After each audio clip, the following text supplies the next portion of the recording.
ቡና ይስተድዩ አይስተይ እስተኹልኹም ኮመንት ጻሓፉ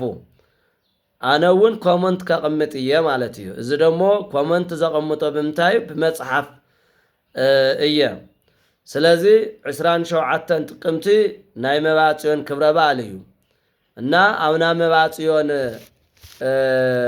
ገድሊ ታይብል መባጽዮን ዓርቢ ናይ ጎይታና መድሓኒና ኢየሱስ ክርስቶስ ሓሞት ምስታይን ከርቤን ንሓሰበ ኮሶ ዝሰቲ ነበረ ጻድቕ እዩ 10,000 እውን ንሰግድ ነበረ ጻድቕ እዩ ነገር ግን ካብ ጽድቁ ዝተለዓለ መልአክ መጺኡ ነታ መቆምያ በትሪ ትኸላ በሎ ተኸላ ታ በትሪ ደሞ 3 ፍሬፍሬት ቡና ትርንጎ ሎሚን እሞታ ሃገብረ እየበለ ለቱሎምን እናጸሞቅካ ስተዮ ነቲ ትርንጎ ደማን 7 ክፈሎሞ ሓደ ፍሬን 7 ዓመት ትመገቦ እቶም እትኻልእ ፍሬ ግን ነዳያን መጽውቶ በሎ ነቲ ቡና ግን ኣፍልሕኻ ስተዮ በሎ ስለዚ ቡና ኣፍልሕኻ ስተዮ በሎ ጠንቅቑ ንፍለጥ ስለዚ ስተዮ ዝብል ቃል ቡና ብቡናነቱ ብእንጨይቱ ይስተ እዩ ታርዋዕተ ነጥብ ከቕምጠላ ዝደሊ እዚኣ ይስተ እዩ ናይኻትኩም ኮመንት ደሞ ጻሓፉ ማስረጃ ምቕራብ ያው ማስረጃ ኣብ ናይ መባጽዮን ስተ ይብል ኣብ ኣርባዕቱንሳ ድርሳነ ጽዮን ኣይትስተ ይብል ኣይትስተ ዝወሉ ምኽንያት ደሞ ኣሎ መድሓት ንመሃሮ ኢና ማለት እየ ስለዚ ይስተ እዩ ብእጽነቱ ማለት ብተኽልነቱ እና እናሰተየ ተሎ መባጽዮን 3 ጸለምቲ ሰባት መጽዎ እቶም 3 ሰባት ግን ሰትዮም ኸይዱ ድሕሮ ሙሉእ ለይቲ ተኣዮም እዚኦም ጸለምቲ እዚኦም ኢሉን ሓሰበ ሓደረሞ ነቲ መልአክ ጠየቆ እዚኦም ጥንቁልና ዛር ክሕደት ሟርት ጥንቁልና ዘስተምሩ እዮም ነገር ግን ንስኻ ቱቡና ክትሰቲ ከለኻ ጨው ወሲኻ ባሪክኻ ስተዮ በሎ ከምቲ መልአክ ልበሎ ጨው ወሲኹ ባሪኹ ምሰተዮ እቶም ሰይጣውንቲ ወይ ድማ እቶም ጸለምቲ ሰባት በሪሮም ጠፉ ይብል እና